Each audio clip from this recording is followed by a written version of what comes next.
আসলে তো অনেক খারাপ কাজ করতে হয়, অনেকের সাথে অনেক ধরনের গিভ এন্ড টেকের শিকার হতে হয়। করতে কি ইচ্ছুক আছেন? আসলে সেটা আমার কোনো প্রবলেম নাই, কিন্তু যে করে হোক আমাকে উঠে দাঁড়াতে হবে। আপু কেমন আছেন? হ্যাঁ, আলহামদুলিল্লাহ ভালো। তো আজকে আমাদের সাথে আসলেন দেখা করতে, আসলে মূল উদ্দেশ্য কি বলবেন আমাদেরকে, কেন আসলে আসছেন? আমার ফিল্ম জগৎটা আমি আগে থেকেই পছন্দ করতাম, আর আমি নিজেও ভাবছিলাম যে আমি ফিল্ম জগতে আসব।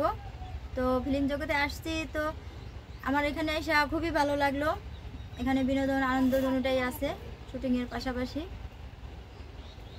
তো অবশ্য তো এখন বিষয় হচ্ছে যে এই যে মডেলিং জগতে আসলেন, মানে আসার কারণটা কি, মানে আপনার মূলত আপনি কি করেন এবং আসলে আপনার পরিচয় একটু বলবেন।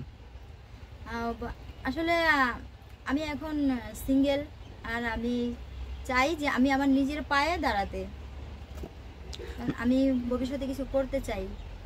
মিডিয়াতে আসলে কি নিজের পায়ে দাঁড়ান যায়? না, আসলে মিডিয়াতে আসলে যে নিজের পায়ে দাঁড়াতে হবে তেমন কোনো কথা না। আসলে কথাটার বিষয় হচ্ছে যে আমার বিভিন্ন পেশা নিয়ে আমার একটু থাকতে হবে।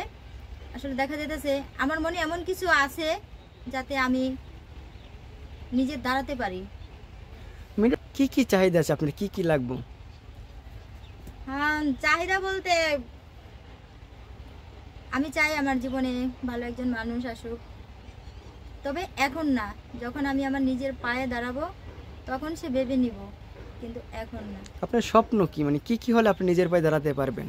মানে অনেকের থাকে বাড়ি গাড়ি টাকা পয়সা, আপনার কত কিছু, কি কি লাগবে?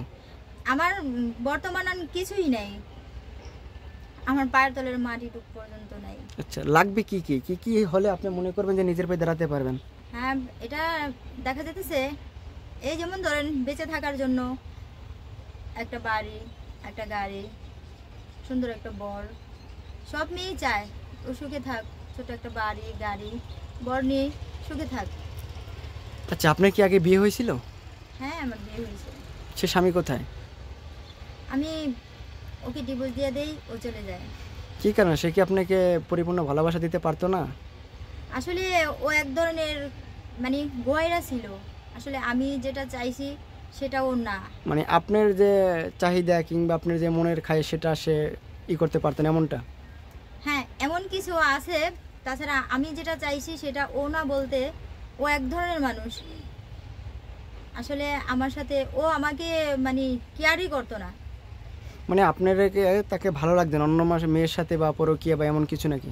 না, ও কারোর সাথে পরকীয়া করতো না, ওরকম কোনো সম্পর্ক নাই। তাছাড়া মানে ও মানে বুঝতেই চেষ্টা করতো না যে আমি আর একটা ওয়াইফ। মেয়ের চাহিদা আছে এমন কিছু? হ্যাঁ, একটা মেয়ে কি চায়, কি থাকলে কি করলে মেয়েটা খুশি হবে, কি করলে মেয়েটা ভালো থাকবে, এরকম কোনো ডিসিশন ক্যারেক্টার ওর ভিতরে নাই। আচ্ছা, বিয়ের বয়স কত আপনাদের, কত বছর হয়েছে বিয়া? হ্যাঁ, বিয়ে হয়েছে তো বেশ কিছুদিন। কয় বছর হবে? আম, প্রায় 7-8 বছর হবে। 7-8 বছর সংসার করলেন, মানে দাম্পত্য জীবনে সুখী হয়েছেন কিনা কিংবা বাচ্চা কাচ্চা আছে কিনা? দাম্পত্য জীবনে সুখী নাই, আমি অসুখী। আমার আমার জীবনে অন্ধকার নেমে আসছে। মানে আপনার যে সুখ চাহিদা সেটা সে পূরণ করতে পারতেন এমনটা? হ্যাঁ, সে আমার কোনো চাহিদাই পূরণ করতে পারতো না। আচ্ছা, তো আপনার বাচ্চা কাচ্চা হয়েছে কিনা? হ্যাঁ, আমার একটা মেয়ে হয়েছে। সুখ যদি না দিতে পারতো তাহলে বাচ্চা কেমনে হলো? বাচ্চা কেমনে হলো সেটা তো একটা অ্যাক্সিডেন্ট। দেখা যেতে সে এখানে সুখ থাকলেই যে বাচ্চা হবে, সুখ না থাকলে যে বাচ্চা হবে না, তার কোনো মানি হয় না। আসলে ওটা একটা অ্যাক্সিডেন্ট। আর মানে আপনি বলতে চাচ্ছেন যে আসলে মনের দিক থেকে আপনার যে চাহিদাটা ছিল সেটা সে পূরণ করতে পারতো না, এমনটাই? ঠিক তাই।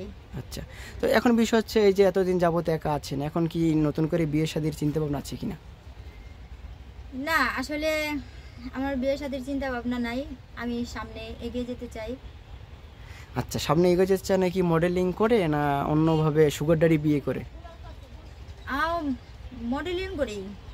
মডেলিং করেই? জি। আচ্ছা, আমরা অনেক সময় জানি যে মডেলিং আসলেই অনেকেই বলে আসে কোটি কোটি টাকা ইনকাম করা যায়, বা হাতে যেসব মেয়েরা খাইতে পারে না তাদের হাতে আইফোন দেখি, আসলে এটা আপনি কিভাবে দেখেন বা কিভাবে সম্ভব? হ্যাঁ, ওটা হচ্ছে ওদের, এটা হচ্ছে যার যার একটা পার্সোনালিটি। ঠিক আছে, যারা খেতে পারে না তাদের হাতে দেখা যাচ্ছে অ্যাভেলেবেল আইফোন দেখা যাচ্ছে, কিন্তু আসলে ওটা হচ্ছে ওদের পার্সোনালিটি। আচ্ছা, এই আইফোনগুলো কোথা থেকে আসে, কই পায়? যাতে ওরা এমন কিছু করে ওখান থেকে যা পেমেন্ট আসে সেটা দিয়ে অবশ্যই ওরা সেটা খরচ করে। আচ্ছা, একটা আইফোনের দাম কত আপনি জানেন? হ্যাঁ, হতে পারে। একটা আইফোন 1 লাখ টাকা আছে, 50,000 টাকা আছে, বিভিন্ন ধরনের, বিভিন্ন কোয়ালিটি, বিভিন্ন দামের। তো 1 মাস চাকরি করলে কয় টাকা পাওয়া যায় মেয়ে মানুষে? গার্মেন্টস করেন বা যে কোনো শপিং মলে বলেন। হ্যাঁ, আমি গার্মেন্টস জব করি। আমার তো প্রতি মাসে আমি 22,000 টাকা ইনকাম করি। 22,000 টাকা? হ্যাঁ। তাহলে তো 5 মাস লাগে। তাহলে 1 মাস ইনকাম করে কীভাবে আইফোন কেনে? নিশ্চয়ই ওর কোনো অন্য ইনকাম আছে তাই। আচ্ছা, আপনিও কি 1 মাসে আইফোন কিনতে চান কিনা?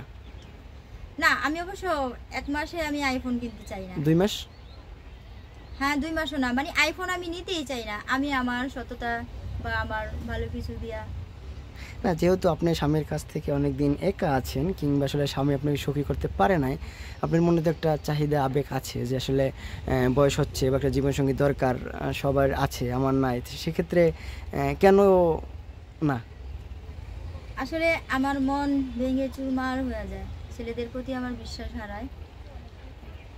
তার কারণে আমার মনের একটা বিশ্বাস চলে যায় যে আমি কারোর সাথে সংসার করব কিনা, এরকম কোনো ডিসিশন আমার নেই। আচ্ছা, এখন যদি কোনো টাকাওয়ালা প্রবাসী বিয়ে করতে চায়, বিয়ে বসবেন?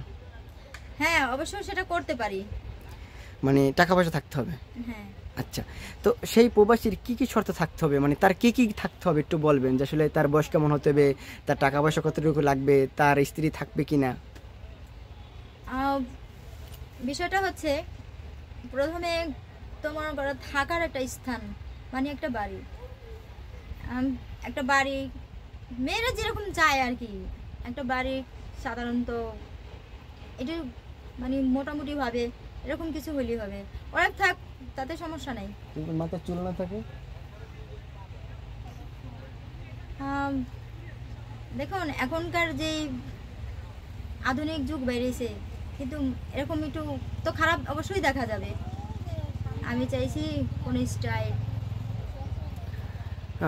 দর্শক শুনতে পারলেন আসলে এক আপুর কথা। তিনি মূলত আসলে গার্মেন্টসে জব করে, পাশাপাশি তিনি মডেলিংয়ে যুক্ত হতে চাচ্ছেন, টুকটাক কাজ করেন। এখন বিষয় হচ্ছে তার ডিভোর্স হয়ে গেছে, তার স্বামী নাই। এখন তিনি আসলে বিয়ে করতে চাচ্ছেন, কিন্তু ভালো মনের মানুষ পেলে তিনি বিয়ে করবেন, কিন্তু খারাপ হলে তিনি বিয়ে করবেন না, তিনি এমনটা আমাদের জানিয়েছেন। তো যদি কি আপুকে বিয়ে করতে চান, আপুকে ভালো লাগে, তাহলে আপুর সাথে আপনারা যোগাযোগ করতে পারেন। আপু আসলে বিবেচনা করে আপনাদেরকে আসলে ডিসাইড করবে যে আসলে বিয়ে করবে কিনা। তো আপু ভালো থাকবেন।